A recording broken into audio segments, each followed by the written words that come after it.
여러분은 예수님을 나의 주, 나의 하나님으로 받아들이신 후에 몇 번째 부활주일, 부활절을 맞이하고 계십니까? 한번 헤아려 보시죠. 이제 막 처음으로 맞이한 분도 계실 것이고, 또 헤아릴 수 없는 숫자만큼 또 반복해서 맞이하는 분도 계실 것입니다. 처음 들을 수도 있고 그동안도 수없이 들으셨지만, 우리 구주 예수 그리스도님의 부활은 역사적인 사실, 실제임을 믿습니다. 예수님의 부활은 소생이 아닙니다. 소생은 무엇입니까? 잠시 죽었다가 다시 사는 것, 또는 다시 죽을 존재로 잠시 다시 살아나는 것, 소생이라고 하죠. 예수님의 부활은 이러한 소생이 아니라는 것입니다. 또 예수님의 부활은 환상이 아니죠. 일부 신앙인들 중에는 초대교회에서부터 어떻게 하나님이신 예수님이 인간의 몸을 가질 수 있느냐, 그러므로 그의 고난, 십자가 다 허상이다, 환상이다. 그것이 허상이고 환상이면 부활은 없는 것이죠. 이렇게 주장한 사람들도 있었지만 그것 또한 거짓이다라는 것입니다. 우리는 오늘 함께 읽은 요한복음 말씀은 물론이고요, 마태, 마가, 누가, 모든 복음서의 저자가 동일하게 기록해 놓은 예수님의 그 부활의 사건, 예수님의 그 놀라운 부활의 이야기를 익히 잘 듣고 알고 믿고 계십니다. 예수님은 실제로, 그리고 역사 가운데 부활하셨습니다.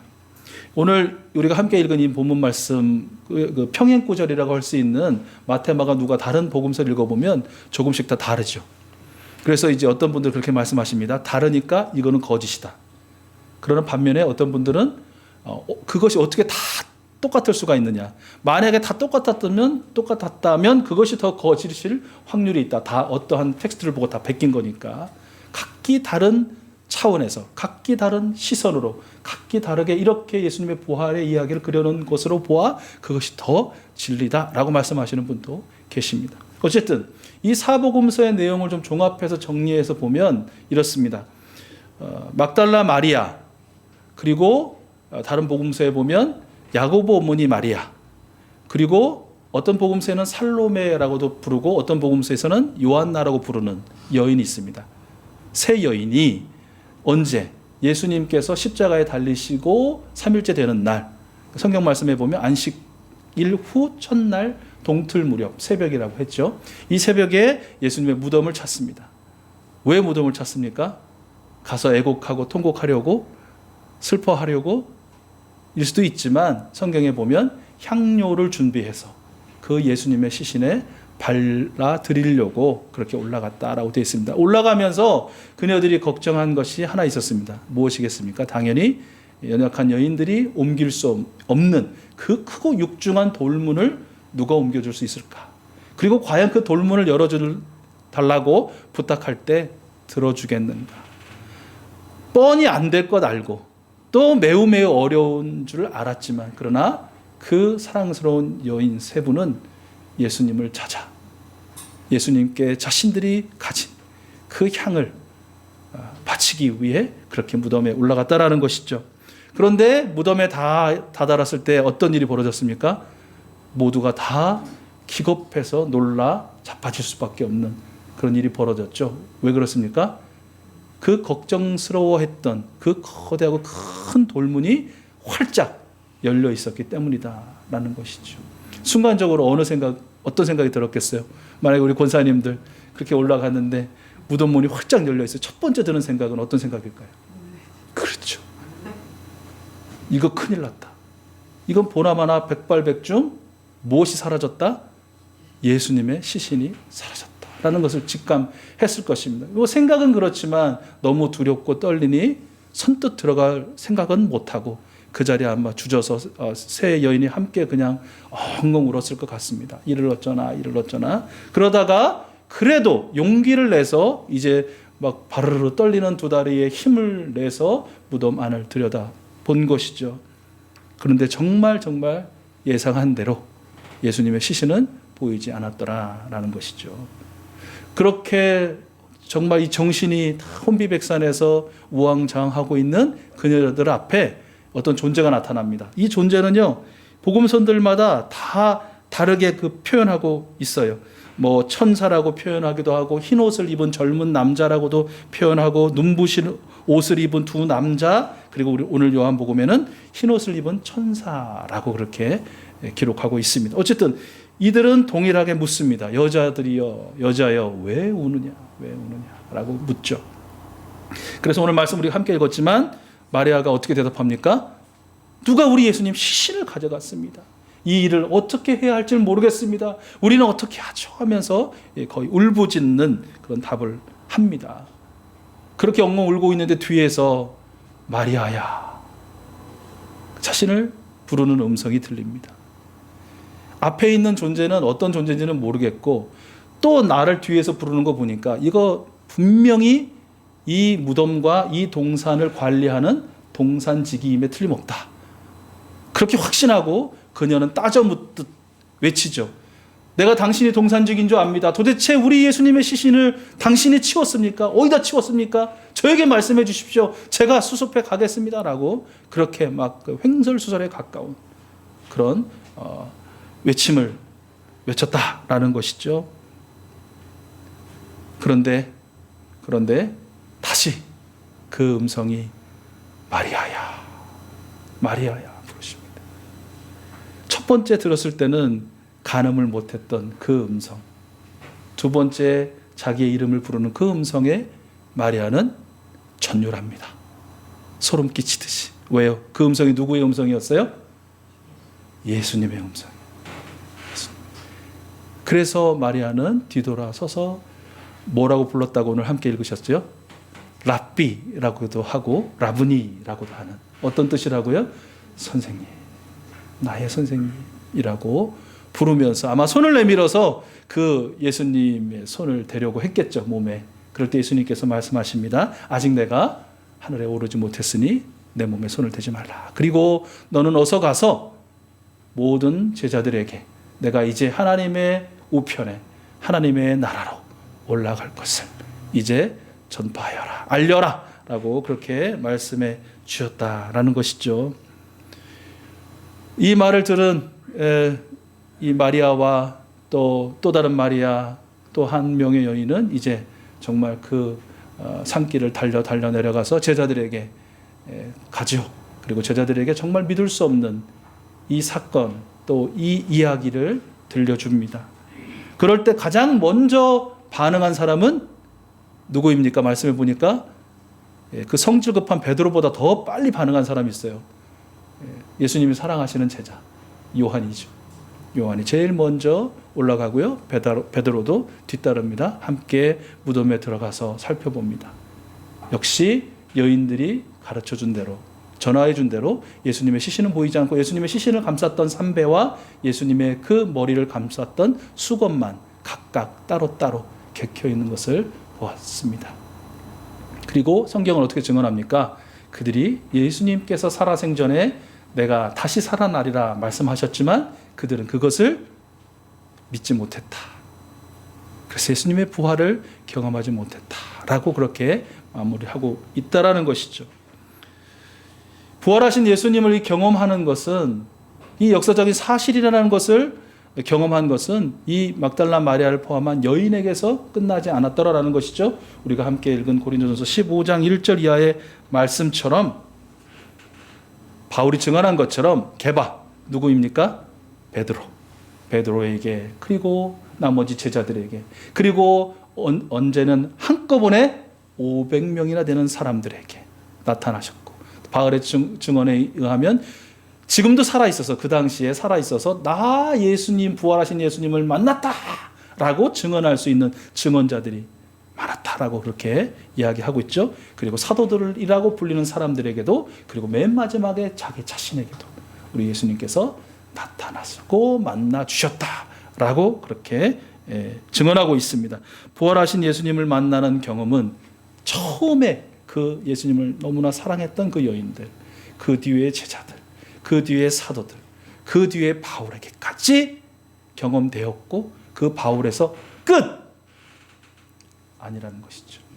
부활하신 예수님을 만나는 그 경험은 역사 가운데 계속해서 이어져 왔고 오늘도 이어지고 있는 줄로 믿습니다. 바로 여기 계신 저와 여러분들도 부활하신 예수님을 경험하셨습니다. 어떤 분은 정말 신비하고 놀라운 방법으로 경험하셨고 어떤 분은 그보다는 좀 다른 매우 정적이고 매우 조용한 방법으로 부활하신 예수님을 경험한 분도 아마 계실 것입니다. 혹시 여러분들 중에 나는 역동적이든 신비롭든 아니면 또는 반대로 정적이고 너무 조용한 가운데에서도 아직도 나는 예수님을, 부활하신 예수님을 만나보지 못했다, 경험하지 못했다라는 분 계십니까? 걱정하지 마십시오. 그런 분들도 이제 곧 부활하셔서 살아계신 우리 구주 예수 그리스도님께서 만나주실 줄로 믿습니다. 나도 예수님을 만났다! 라고 그렇게 자랑스레 외치고 뜨거운 눈물을 흘릴 수 있는 그런 경험 허락해 주실 줄로 믿습니다. 예수님의 이 부활, 예수님의 부활하셨다라는 것의 가장 중요한 의미는 무엇이겠습니까? 예수님이 바로 지금도 살아계신다라는 것입니다. 그 역사적인 수천 년 전에 그때에만 한 번 살아나셨다가 아니라 그 부활하신 예수님은 지금도 여전히 살아계시고 우리와 함께 하신다. 그리고 단순히 살아있다라는 정도가 아니라 살아계시고 함께 하시고 또한 우리 가운데 역사하시는 줄로 믿습니다. 그것을 경험한 사람들이 바로 우리 이곳에 모여 있는 것이죠. 예수님의 부활, 그것은 과거, 현재, 미래 그 시간을 다 통틀어 영속적으로 체험되어지는 그런 실제라는 것, 바로 그것이 사실이고 그 사실의 증인이 우리들인 것입니다.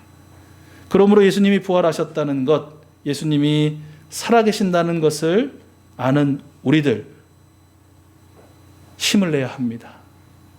용기를 내야 합니다.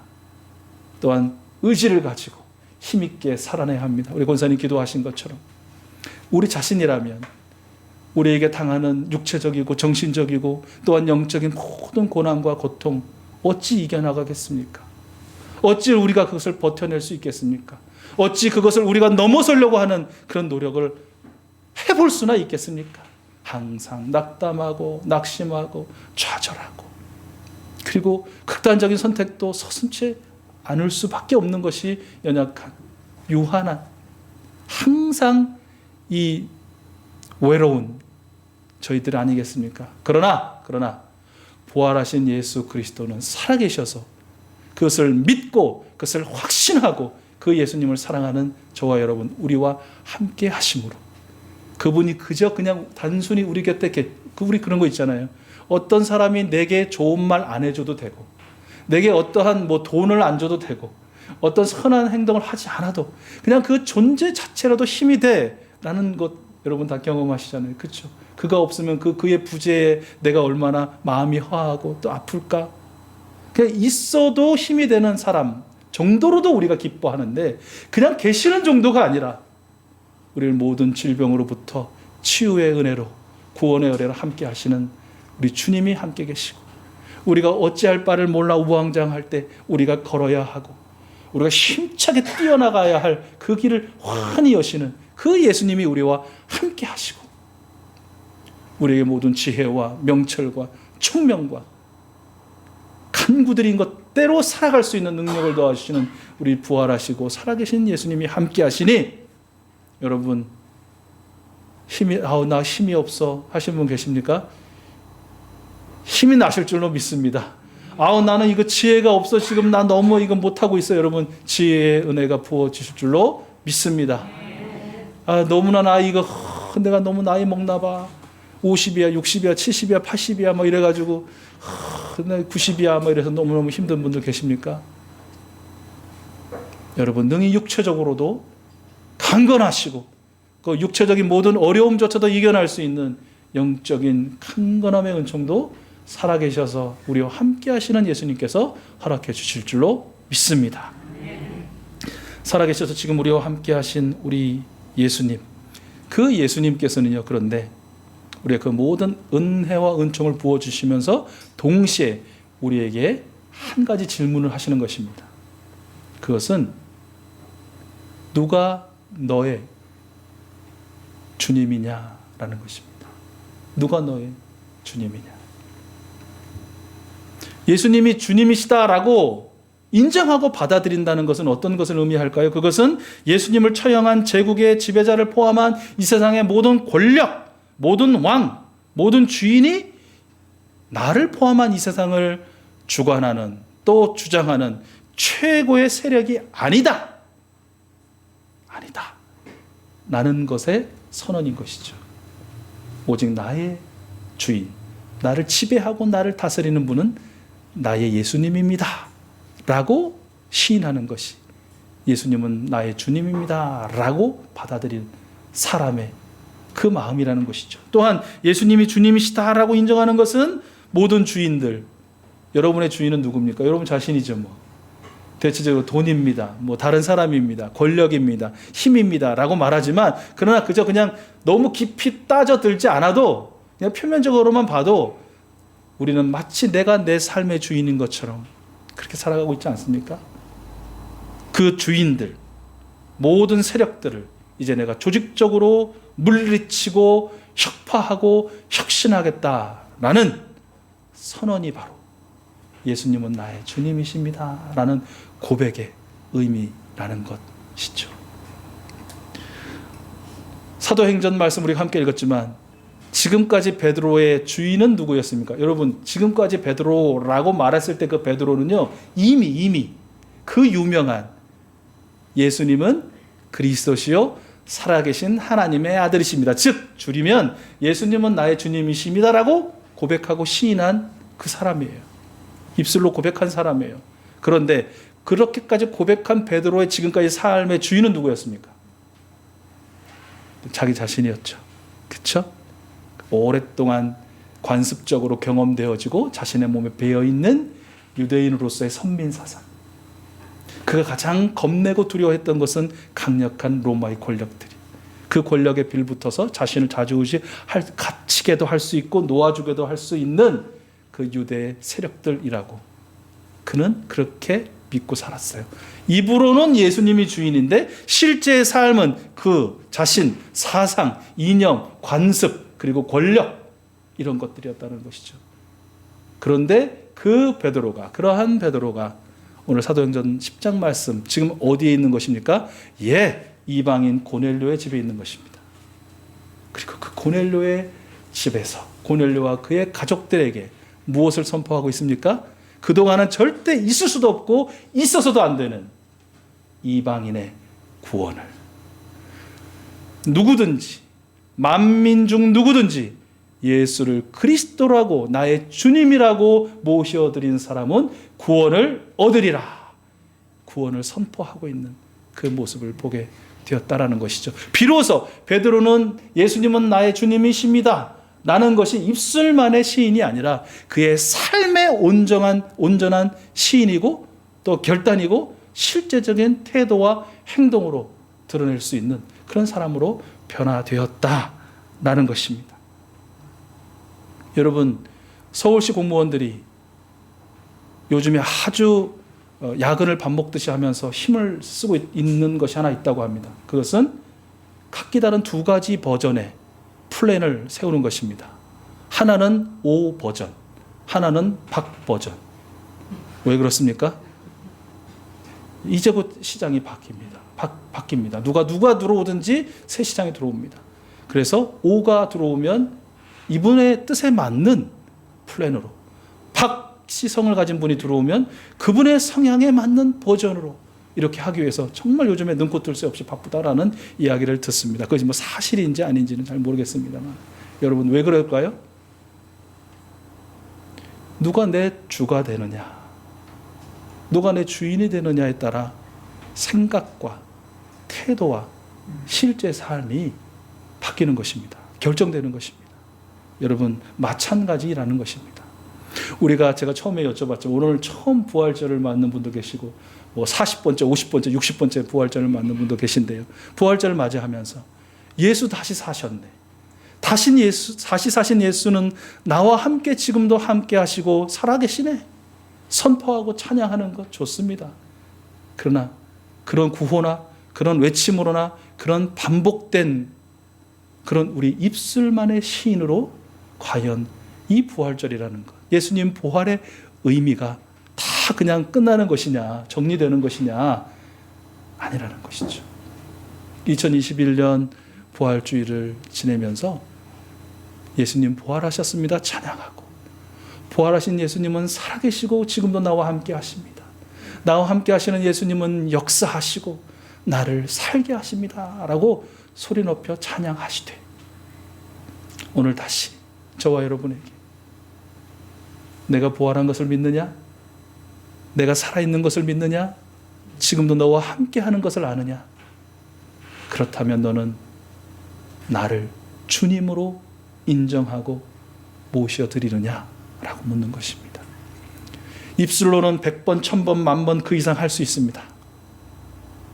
그러나 오늘 말씀에 변화된 베드로, 그리고 어디 베드로뿐입니까? 예수님 안에서 새로 태어나 주인이신 예수님만의 기쁨만을 위해서, 그분의 영광만을 위해서라면 자기 자신을 죽이기까지 헌신하고 복종하고 순복했던 그 믿음의 선진들처럼, 선배들처럼, 물론 여러분 이미 잘하고 계시다고 믿고 감사드리지만 더 새로운, 더 강한 그런 결단으로 저와 여러분의 태도와 삶의 방식과 말의 내용과 그리고 걸음 한 걸음 한 걸음이 오직 나의 주, 나의 주님, 나의 하나님 예수님을 기쁘시게 하는 그런 정말 멋지고 향기롭고 아름다운 삶이 되어질 수 있기를 소원합니다. 여러분 그렇게 살아나실 줄로 믿습니다. 예수님은 부활했습니다. 그러므로 우리도 예수님 안에서 완전히 새로운 부활체로 부활할 줄로 믿습니다. 우리 예수님 살아계십니다. 우리는 살아계신 예수님과 함께 어제와 오늘 살았고 내일과 영원을 살게 될 줄로 믿습니다. 예수님은 우리의 주님이십니다. 그러므로 우리는 주님이신, 우리의 주인이신 예수님만을 기쁘시게 하는 삶을 더욱 치열하게 살아내 갈 줄로 믿습니다. 여러분 그 모든 삶의 주인공이 여러분들 줄 믿고 여러분 축복합니다.